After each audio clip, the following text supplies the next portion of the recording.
राष्ट्रवाद के प्रबल पक्षधर जिनकी कीर्ति ललाम जनसेवा में निरत कर रहे जो सेवा निष्काम, भारतीय संस्कृति सभ्यता है जिनके पैगाम, देश के रक्षा मंत्री जी का स्वागत, उन्हें प्रणाम।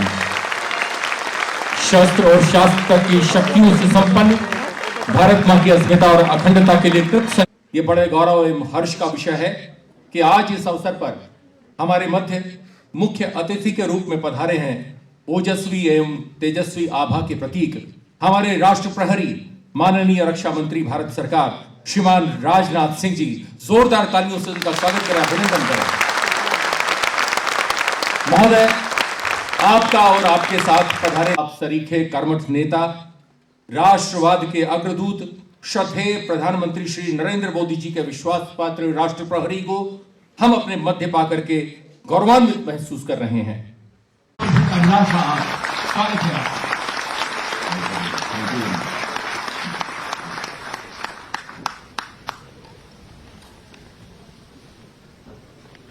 Chancellor Chandigarh university Shri Satnam Singh ji Sandhu, senior vice president Chandigarh university miss Himani Sood, defence research and development organisation के हमारे सभी साइंटिस्ट, चंडीगढ़ यूनिवर्सिटी के सभी फैकल्टी मेंबर्स, यूनिवर्सिटी के सभी स्टूडेंट्स, मीडिया के मित्रों, देवियों व सज्जनों, चंडीगढ़ यूनिवर्सिटी का नाम तो मैंने सुना था,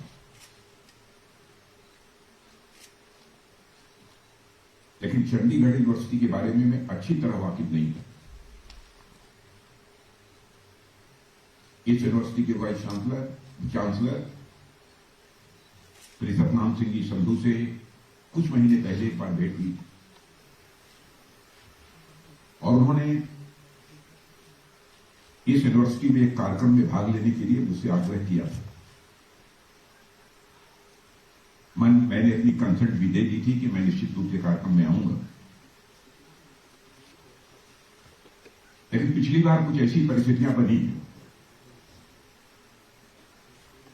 कि किसानों का आंदोलन चल रहा था और मुझे मालूम हुआ कि मैं भी जाऊंगा तो किसान वहां प्रदर्शन कर सकते हैं। एडमिनिस्ट्रेशन ने तो यह कहा था, आइए आपकी सिक्योरिटी की पूरी व्यवस्था की है। मैंने कहा कि मैं पंजाब की धरती पर जाऊं और वहां पर मैं भी किसान परिवार का ही बेटा हूं और किसान हमारे सामने प्रदर्शन करें और उनके साथ कहीं कुछ अनहोनी हो गई तो मेरी जिंदगी में सबसे बड़ा कलंक लगेगा। इसलिए मैंने स्वतः उस कार्यक्रम को निरस्त किया था और आज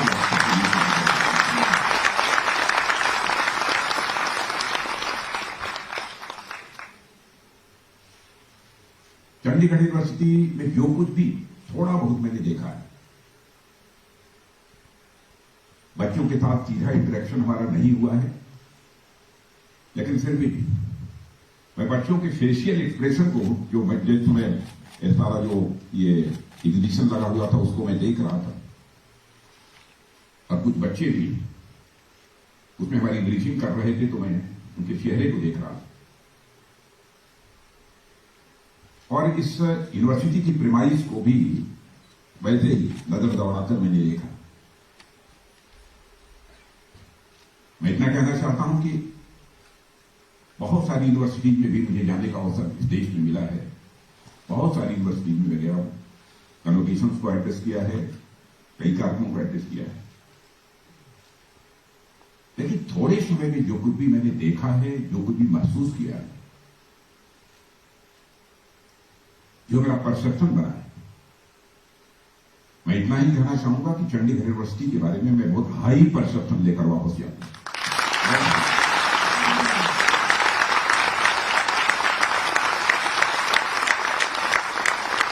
मैंने कहा संधू साहब से कि आपने किसी स्पेसिफिक कार्यक्रम के लिए मुझे बुलाया है, Kalpana Chawla centre for research in space science and technology. मैं तो उसी अनुसार अपना माइंड मेकअप करके आया था, लेकिन इतनी बड़ी संख्या में यहां पर छात्र मौजूद हैं, कभी भी मैं उनके सामने पॉलिटिकल स्पीच नहीं करना चाहूंगा, क्योंकि मैं टीचर भी रहा हूं, मैं फिजिक्स का।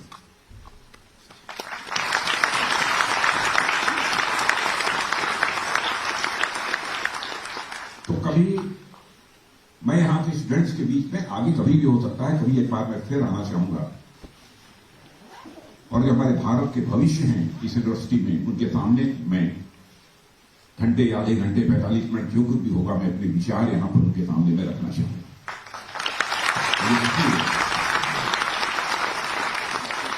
और आज तो इस चंडीगढ़ यूनिवर्सिटी में हमारे देश की शान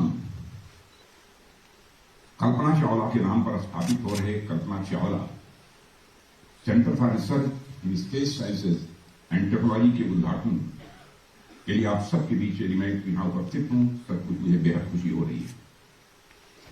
और मित्रों, मैं आश्वस्त हूं कि जिस तरह कल्पना चावला ने दुनिया के पार स्पेस में जाकर अपना और अपने देश का नाम रोशन किया है, उसी तरह यह रिसर्च सेंटर और इससे जुड़े स्टूडेंट्स आने वाले समय में नई नई बुलंदियों को छूने में कामयाबी हासिल करेंगे, ऐसा मेरा विश्वास है। मैं चंडीगढ़ यूनिवर्सिटी के वाइस चांसलर, सभी साइंटिस्ट, फैकल्टीज और खासकर हमारे स्टूडेंट्स को नए साल की भी अपनी तरफ से मैं हार्दिक शुभकामनाएं देता हूं। मित्रों, हमारे युवा साथियों, खासकर स्टूडेंट्स के बीच जाने में और उनसे, जैसा मैंने पहले भी कहा, बातचीत करने में, इंटरेक्शन करने में मुझे बहुत ही सुखद अनुभूति होती है। और उसमें भी जब हमारे स्टूडेंट्स एक सैटेलाइट बनाने जैसा बड़ा काम कर रहे हों, तो स्वाभाविक रूप से ऐसे स्टूडेंट से मिलने की क्यूरियोसिटी पैदा होना यह स्वाभाविक है। और जब मुझे अवसर मिलता तो मैं उनके साथ बातचीत करके मैं जानना चाहता कैसे क्या कंसेप्ट आया, कैसे इसमें क्या कंट्रीब्यूट किया है, किन किन लोगों की मदद ली है, कितना समय लगा है, यह सब भी मैं जानने की कोशिश करता। क्योंकि मैंने कहा ना कि यदि मैं फिजिक्स का स्टूडेंट रहा हूं तो थोड़ी बहुत तो जानकारी है ही, मैंने पूरी जानकारी ना हो लेकिन थोड़ी बहुत जानकारी है। इसलिए कभी अपने डीआरडीओ के साइंटिस्ट से भी मिलता हूं, कुछ हमारी जो क्यूरियोसिटी रहती है उनके संबंध में उनसे भी जानकारी हासिल करता हूं। सामान्य तौर पर किसी यूनिवर्सिटी का अपना खुद का स्पेस सेंटर होना, खुद का सैटेलाइट प्रोजेक्ट होना, मैं मानता हूं कि ये छोटी मोटी बात नहीं है, बल्कि एक एक्स्ट्रा ऑर्डिनरी बात है। शायद आपकी पहली यूनिवर्सिटी है, पहली यूनिवर्सिटी। मैं आपको और पूरे आपकी यूनिवर्सिटी को पुनः तहे दिल में बधाई देता हूं। चंडीगढ़ यूनिवर्सिटी ने पिछले कुछ वर्षों में रिसर्च और इनोवेशन में जो कामयाबी हासिल की है, यदि उसे देखें और जो भी कामयाबियां हासिल की हैं, जो कुछ भी मैंने सुना है, तो मुझे लगता है कि इस प्रकार का ये स्पेस एंड रिसर्च सेंटर भी स्टैब्लिश करना ये बहुत बड़ा नेचुरल है, स्वाभाविक है, सहज तरीके से ये हो गया हो। और मुझे बताया गया कि national assessment and accreditation council द्वारा A+ एक्रेडिटेशन प्राप्त चंडीगढ़ यूनिवर्सिटी इंडिया की सबसे बड़ी संख्या में पेटेंट्स फाइल करने वाली सिंगल इंस्टीट्यूशन रही। तो मैं इससे पहले एक प्रेजेंटेशन में देख रहा था, उसमें कितने 12,000 या कितना था, 1200, 1200 क्या, मैं कहता हूं 100 200 भी पेटेंट फाइल करना इस यूनिवर्सिटी के लिए कोई छोटी बात नहीं है। मुझे बेहद खुशी हुई है ये देखकर। और इसके साथ ही चाहे कैंपस प्लेसमेंट हो या फिर नेशनल बोर्ड ऑफ एक्रेडिटेशन द्वारा एक्रेडिटेड इंजीनियरिंग और मैनेजमेंट कोर्सेज की ऑफरिंग हो, हमारे यूथ की एजुकेशन और स्किल और उनके सिक्योर फ्यूचर की दिशा में चंडीगढ़ यूनिवर्सिटी में कई रिकॉर्ड कायम किए। चंडीगढ़ यूनिवर्सिटी की ये सभी अचीवमेंट हमारे देश के एजुकेशन सेक्टर में प्राइवेट सेक्टर की बढ़ती अहमियत की एक मिसाल है, ऐसा मैं मानता हूं। और मैं मानता हूं कि हमारे देश की शिक्षा, ज्ञान विज्ञान को विश्व स्तर तक ही पहुंचाना है और सचमुच भारत को विश्व गुरु के पद पर हमको पुनः हासिल करना है, तो देश के पब्लिक और प्राइवेट सेक्टर को मिलकर ही काम करना होगा। और इस दिशा में हम तेजी के साथ आगे बढ़ रहे हैं। डिफेंस सेक्टर में भी बड़ी तेजी के साथ हमने इस दिशा में अपने कदम आगे बढ़ाए हैं। प्राइवेट सेक्टर्स को जितना भी प्रोत्साहन दिया जा सकता है वह हम प्रोत्साहन दे रहे हैं। वह आगे आए और देश की सिक्योरिटी को इंश्योर करने में एक अपना इंपॉर्टेंट रोल वो प्ले करें। मित्रों, मुझे कहते हुए खुशी हो रही है कि आज प्राइवेट स्कूल्स, कॉलेजेज और यूनिवर्सिटी हमारे स्टूडेंट्स को वर्ल्ड क्लास एजुकेशन दे रहे हैं। अरे चंडीगढ़ यूनिवर्सिटी इस काम को कर रही है। रैंकिंग में भले ही कुछ थोड़ा बहुत इधर उधर, रैंकिंग में भी 200 में है, एशिया में 270 में है, विदिन 300 है, तब भी आप बधाई के पात्र हैं।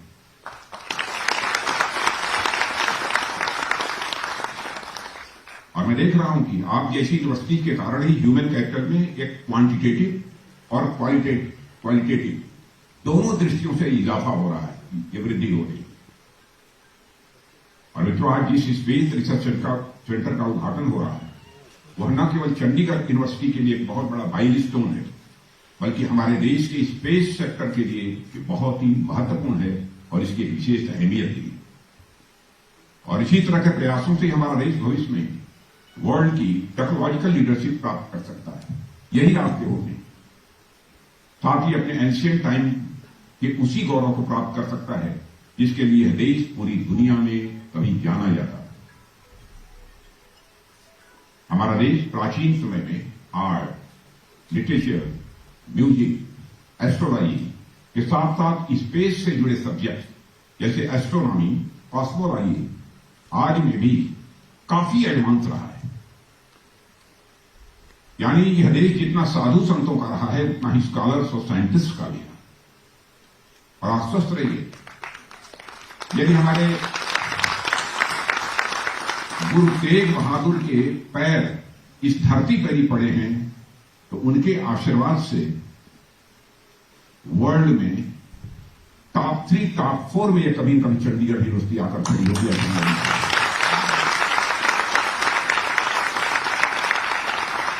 आर्यभट्ट का नाम आपने सुना है, वराहमिहिर का नाम आपने सुना है, ब्रह्मगुप्त, भास्कराचार्य जैसे ही स्कॉलर्स रहे हैं उनके बारे में भी आपने सुना है। फिर कभी मिलूंगा तो मैं बताऊंगा कि इनका क्या रहा है कंट्रीब्यूशन। इन सभी में डेसिमल सिस्टम, 0, पाई, 22/7 जैसे मैथमेटिकल आइडिया दुनिया को दिए, और वहीं दूसरी ओर एस्ट्रोनॉमी भी कई बड़े और महत्वपूर्ण कंसेप्ट भी देने का काम हमारे इस देश के मनीषियों ने किया है। उदाहरण के लिए आर्यभट्ट के आर्यभट्ट सिद्धांत नामक ग्रंथ में मैथमेटिक्स के अलावा एस्ट्रोनॉमी से संबंधित भी अनेक बातों का उल्लेख है। आर्यभट्ट के सूर्य सिद्धांत को शायद आपने देखा है, नहीं पढ़ा है, नहीं पढ़ा है, लेकिन आर्यभट्ट के सूर्य सिद्धांत में सूर्य से विभिन्न ग्रहों की दूरी कितनी है इसका भी उल्लेख मिलता है। कहीं दूर जाने की जरूरत नहीं है, सब कुछ भारत में। और इस विषय में बहुत डीप में तो नहीं जाना चाहूंगा, साथियों, पर मैं जो कहना चाहता हूं यह है कि इस भारत भूमि ने अतीत में अनेक ऐसे ऐसे विद्वान पैदा किए हैं जिन्होंने अपनी नॉलेज, रिसर्च, इनोवेशन, अपनी कैपेबिलिटी और अपने कैलिबर से पूरी दुनिया को राह दिखाने का काम किया है। ऐसी ऐसी हस्तियों को इस धरती ने पैदा किया है और ऐसा कोई कारण नहीं दिखता कि हम सब मिलकर एक बार फिर से वही गौरव को प्राप्त न करें। और इसमें हमारे युवा साथियों की महत्वपूर्ण भूमिका होने वाली है। महत्वपूर्ण क्या, मैं मानता हूं कि पूरी की पूरी भूमिका यदि किसी की होने वाली है तो आप जैसे नौजवानों की ही होने वाली है। और उसकी राह इसी तरह के जो रिसर्च सेंटर्स होते हैं, ऐसे ही रिसर्च सेंटर से ही ऊपर वह राह गुजरती है, वह रास्ता गुजरता है। और साथियों, उस संदर्भ में मुझे पंडित जवाहरलाल नेहरू जी की कही हुई बात याद आती है। उन्होंने कहा था कि अगर मुझे भारत का भविष्य देखना है तो मैं तारों और ग्रहों को नहीं देखता हूं, बल्कि मैं देश की बच्चों की आंखों में देखता हूं। अगर उनकी आंखों में चमक है, उत्साह है, आशा और विश्वास है, तो मुझे लगता है कि भारत का भविष्य पूरी तरह से सुरक्षित है।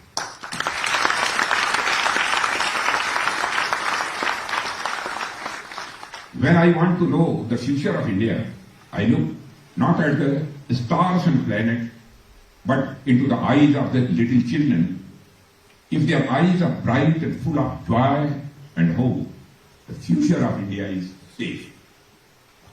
यह पंडित जवाहरलाल नेहरू ने कहा। मित्रों, उनकी बातों को आगे बढ़ाते हुए मैं तो यह भी कहना चाहूंगा कि आज 21st सेंचुरी में भारत का भविष्य अभी सुरक्षित है जब आपकी आंखों में चमक के साथ साथ ग्रहों और तारों तक पहुंचने की ललक हो, यानी एस्पिरेशन आपके अंदर, तभी इस देश का भविष्य सुरक्षित है। और जब हमारे छात्रों व बच्चों की आंखों में ग्रह नक्षत्रों को जानने और उन तक पहुंचने की आकांक्षा होगी, इच्छा होगी, एस्पिरेशन होगी, तब मैं समझता हूं कि भारत के हर कोने से आर्यभट्ट निकलेंगे। भारत के हर कोने से, और मुझे उम्मीद ही नहीं, विश्वास है कि आपके बीच से ही कोई ताराबाई, सतीश धवन और कल्पना चावला भी बनकर खड़ा होगा इसी तरह। और आपके सपने भी 21वीं सदी की कवित्री सुशीला ताकभौरे की तरफ होना चाहिए, जो कहती हैं, मुझे अनंत असीम दिगंत चाहिए, मुझे अनंत इन्फिनिटी जिसकी कोई सीमा न हो, मुझे अनंत असीम जिसकी कोई सीमा न हो दिगंत चाहिए, छत का खुला आसमान नहीं, आसमान की खुली छत चाहिए, मुझे अनंत आसमान चाहिए।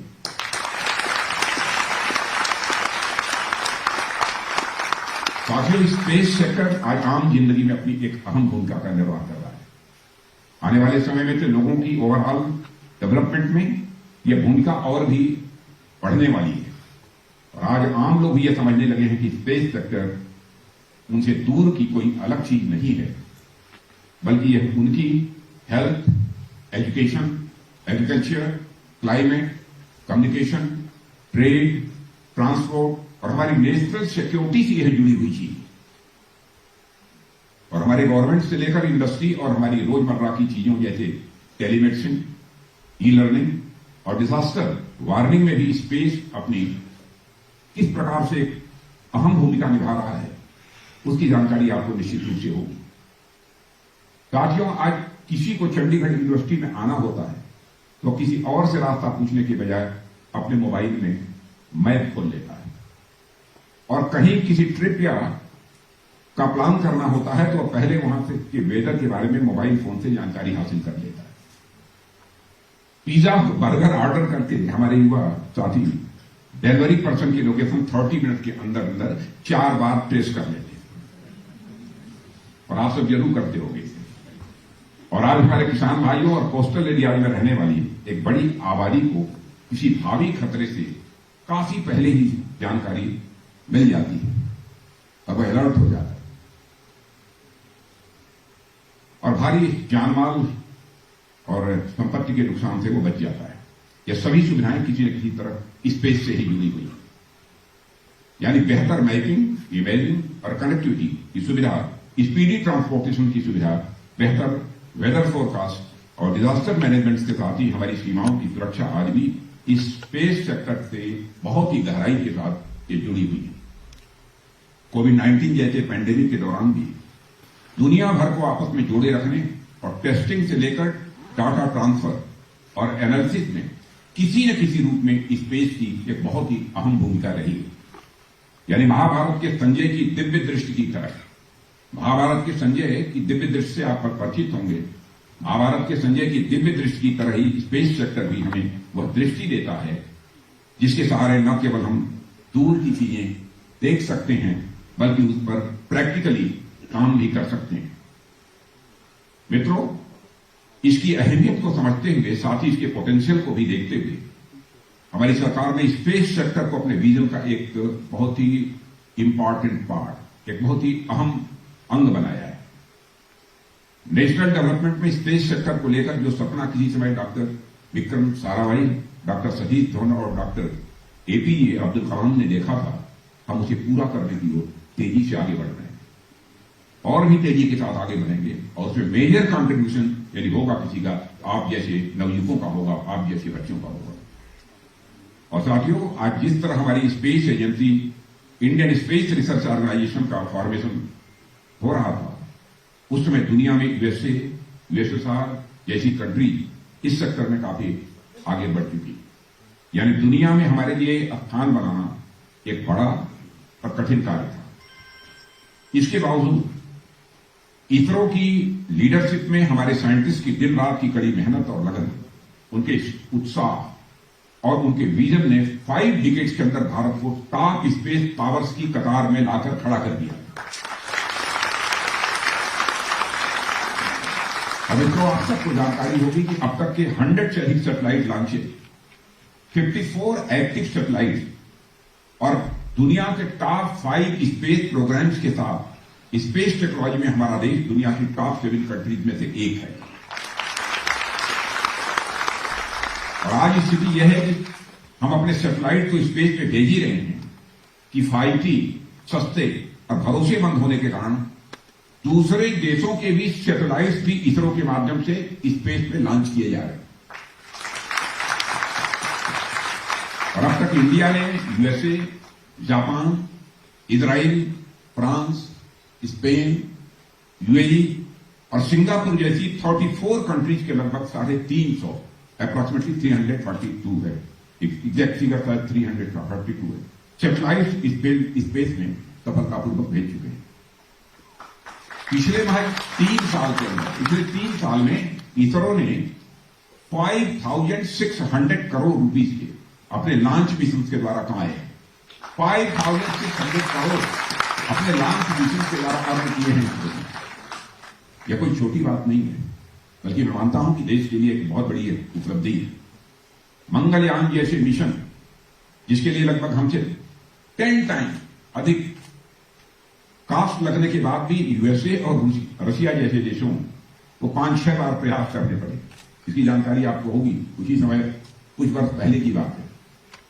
भारत ने पहली बार में इसे सफलतापूर्वक लॉन्च करने में कामयाबी आई।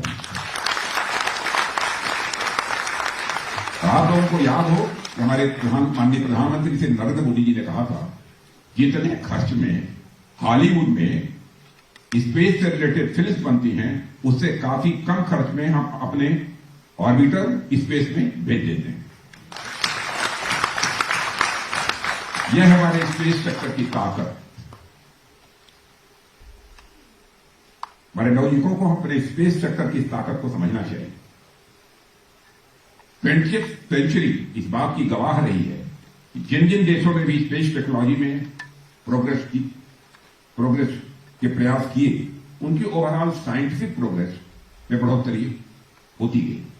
आप लोगों को जानकारी होगी कि 1957 में सोवियत संघ ने जब दुनिया के प्रथम आर्टिफिशियल सैटेलाइट स्पुतनिक को लॉन्च किया, तो उसे तैयार करने के क्रम में सोवियत संघ को एक बड़ा टेक्नोलॉजिकल जंप मिला और टेक्नोलॉजी के मामले में उसका ग्लोबल डोमिनेंस इस कदर हुआ, यूनाइटेड स्टेट्स जैसे देश को भी झटका लगा और उसे अपनी टेक्नोलॉजिकल प्रोग्रेस के बारे में सोचना पड़ा और इतिहास में से स्पुतनिक मूवमेंट के नाम से जाना जाता है।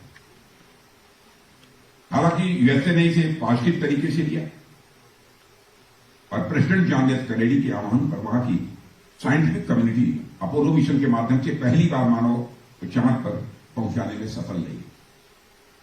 अपने इस अभियान के क्रम में यूएसए सिलिकॉन बेस्ड इकोनॉमी की ओर आगे बढ़ा और उसने प्रोडक्शन से लेकर ह्यूमन रिसोर्सेज तक सभी में टेक्नोलॉजी सेंट्रिक अप्रोच डेवलप की और इसका परिणाम सिलिकॉन वैली के रूप में सामने आया, जिसकी कंपनियों ने पूरी दुनिया में यूएसए को इलेक्ट्रॉनिक्स एवं सॉफ्टवेयर के क्षेत्र में डोमिनेंस दिलाया है। और आज हम सब उनकी टेक्नोलॉजिकल प्रोग्रेस अच्छी तरह देख सकते हैं। साथियों, वर्तमान में नई टेक्नोलॉजी जैसे internet of things, artificial intelligence, big data, blockchain आदि का डेवलपमेंट ओवरऑल डेवलपमेंट में सहायक हो सकता है। यदि हम स्पेस टेक्नोलॉजी की ओर अपने कदम आगे बढ़ाते हैं, तो उससे हमारे यूथ में एक साइंटिफिक टेम्पर डेवलप होगा और हमारा देश इन फ्रंटियर टेक्नोलॉजीज में भी तेजी से आगे बढ़ेगा। और स्पेस सेक्टर की इसी ताकत को ध्यान में रखते हुए मित्रों, आज हम इस सेक्टर में ऐसे रिफॉर्म्स कर रहे हैं जो कभी पहले सोचे भी नहीं गए। और अभी कुछ समय पहले ही हमारे प्रधानमंत्री ने स्पेस रिफॉर्म्स के अप्रोच के 4 प्रमुख पिलर्स की चर्चा उन्होंने की थी। ये पिलर्स है, पहला, प्राइवेट सेक्टर को इनोवेशन की आजादी मिलनी चाहिए, कोई प्रतिबंध नहीं होना चाहिए प्राइवेट सेक्टर। दूसरा, सरकार की एनेबलर की भूमिका होनी चाहिए, सरकार के नियंत्रण की कोई जरूरत नहीं है, एक एनेबलर की भूमिका यह सरकार की होनी चाहिए। तीसरा, भविष्य के लिए, फ्यूचर के लिए नौजवानों को तैयार किया जाना चाहिए।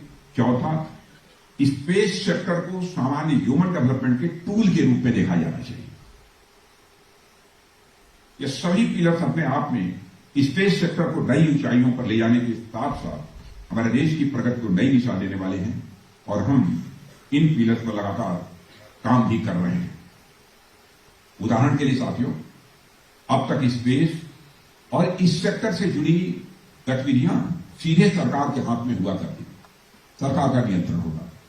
आज स्पेस सेक्टर में प्राइवेट सेक्टर को बड़े पैमाने पर स्पेस दिया जा रहा है और आज हमें किसी भी सेक्टर में बढ़कर काम करने की जरूरत नहीं रह गई है।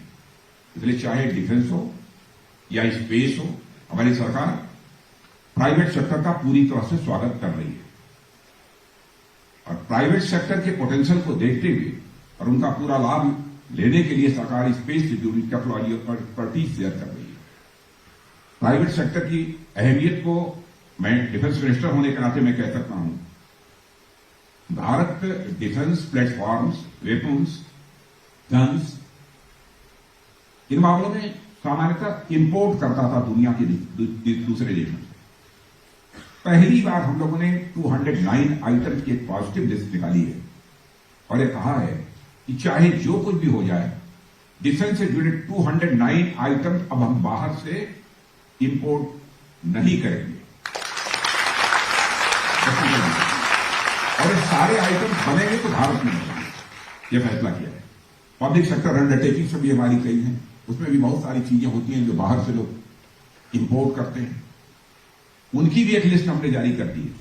अब आप लोग इसका फैसला करिए कि कहां से बनेगा, कैसे बनेगा, लेकिन बनेगा तो भारत में बनेगा। तो यह आइटम तब दुनिया के दूसरे देशों से इंपोर्ट नहीं किए जाएंगे। यही फैसला किया। प्राइवेट सेक्टर के लिए लॉन्च पैड उपलब्ध करा रही है। इसरो की फैसिलिटीज को प्राइवेट सेक्टर के लिए भी ओपन किया जा रहा है। मैच्योर टेक्नोलॉजी को ट्रांसफर करने पर भी विचार चल रहा है। प्राइवेट सेक्टर को बढ़ावा देने के लिए इन स्पेस यानी Indian national space promotion and authorisation centre की भी स्थापना की गई है। और मित्रों, यह इंडिपेंडेंट एजेंसी स्पेस सेक्टर से जुड़े मामलों के लिए एक सिंगल विंडो के तौर पर यह काम करेगी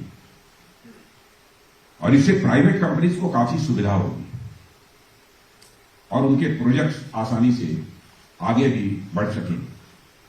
और इसी तरह न्यू स्पेस इंडिया लिमिटेड हो, जियो स्पेशल मैपिंग सेक्टर से जुड़े रूल्स और रेगुलेशंस का सिंप्लीफिकेशन हो, ऐसे अनेक कदम सरकार द्वारा उठाए गए हैं जिनसे अब प्राइवेट सेक्टर और स्टार्टअप को स्पेस दूर की चीज नहीं लगेगी। इसके साथ ही हाल ही में हमारे माननीय प्रधानमंत्री जी द्वारा देश की प्रगति को एक नई गति देने के लिए लॉन्च किए गए बहुत ही एम्बिशियस प्रोजेक्ट मिशन गगन शक्ति। मिशन गगन शक्ति का नाम आपने सुना होगा। अन्य डेवलपमेंट प्रोजेक्ट हो या फिर नेशनल एजुकेशन पॉलिसी 2020 हो और नेशनल रिसर्च फाउंडेशन की संकल्पना हो, सरकार हर क्षेत्र और हर मंत्रालय के माध्यम से स्पेस बेस्ड एप्लीकेशंस के प्रयोग को बढ़ावा देने पर पूरी तरह से बल दे रही है और इसके परिणाम आज देश में देखने को मिल रहे हैं। और मित्रों, पिछले 6-7 सालों में स्पेस एक अच्छी गवर्नेंस के इंपॉर्टेंट टूल के रूप में उभर कर यह सामने आया है।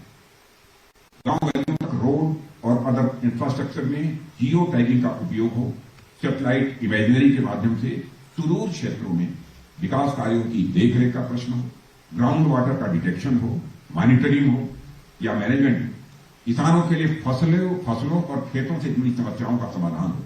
नेविक, उसका नाम आपने सुना होगा, navigation with Indian consultation system. NavIC से कोस्टल एरिया में रहने वाले आबादी की मदद हो या डिजास्टर मैनेजमेंट और बॉर्डर सिक्योरिटी से जुड़ी अनेक चीजों में स्पेस टेक्नोलॉजी आज सरकार और उसकी जुड़ी एजेंसियों की भरपूर यह मदद कर रही है। आज जब मैं यहां पर कल्पना चावला सेंटर का उद्घाटन करने के लिए मित्रों आपके बीच हूं, तो मैं समझता हूं मेरी और मेरे साथ साथ देशवासियों की उम्मीदें आपसे काफी बढ़ चली हैं कि आने वाले समय में आप लोग भी इन सभी सुविधाओं की बढ़ोतरी में अपना योगदान देंगे और देश को खुशहाली की राह पर और तेजी से आगे ले जाएंगे, ऐसा मेरा विश्वास है। और साथियों, हमारे देश की बेटी कल्पना चावला का नाम आज केवल एक एस्ट्रोनॉट का न होकर वीमेन एम्पावरमेंट का एक प्रतीक बन चुका है। उन्होंने किसी समय एक सपना देखा और हमारे समाज और राष्ट्र ने उस सपने को एक नए पंख दिए, जिसे कल्पना से परे जाकर उड़ान भरी है। कल्पना ने कल्पना से परे जाकर उड़ान भरी है और हमें इस इंस्पिरेशन, ज़ील और इंथुजियाज्म को बरकरार रखना है और अपनी बेटियों को भी मैथ्स, साइंस, डिफेंस और स्पेस सेक्टर की ओर जाने के लिए हम सबको इंस्पायर करना है, उनको प्रेरित करना है, जिससे हमारे देश और समाज में एक नहीं अनेक कल्पनाएं आगे बढ़ें और देश और समाज का नाम रोशन करें। I have full confidence that Chandigarh University is taking big strides in this direction. Amrit Mahotsav से प्रेरित देश की आजादी के 75वें वर्ष में चंडीगढ़ यूनिवर्सिटी में 75 स्टूडेंट्स के सहयोग से निर्मित होने जा रहे देश के प्रथम इंटरनेट ऑफ थिंग्स और आर्टिफिशियल इंटेलिजेंस बेस्ड CuSat की सफलता की मैं आप सभी को अपनी हार्दिक शुभकामनाएं देता हूं। और मित्रों, फिजिकल रूप में तो यह सैटेलाइट कुछ समय बाद लॉन्च होगा, और उससे भी कहीं महत्वपूर्ण यह है कि आप लोगों के दिलो दिमाग में पहले ही लॉन्च हो चुका है और मुझे पूरा विश्वास है कि आप लोगों के द्वारा शुरू किया गया यह प्रोजेक्ट न केवल पूरी तरह सफल होगा, बल्कि देश के दूसरी यूनिवर्सिटी के लिए एक बड़ा आदर्श प्रस्तुत करेगा, एक बहुत बड़ी मिसाल प्रस्तुत करेगा। इस अवसर पर अधिक कुछ न कहते हुए मैं आप सभी को भविष्य के प्रयासों की सफलता के लिए अपनी हार्दिक शुभकामनाएं देता हूं और एक बार पुनः आप सबको नए वर्ष की हार्दिक शुभकामनाएं देते हुए अपना निवेदन समाप्त करता हूं। आप सबको बहुत बहुत धन्यवाद। जोरदार तालियों से आपके उद्बोधन में हमें गर्वित कर दिया है महोदय। चंडीगढ़ विश्वविद्यालय का पूरा परिवार, यहाँ के शिक्षक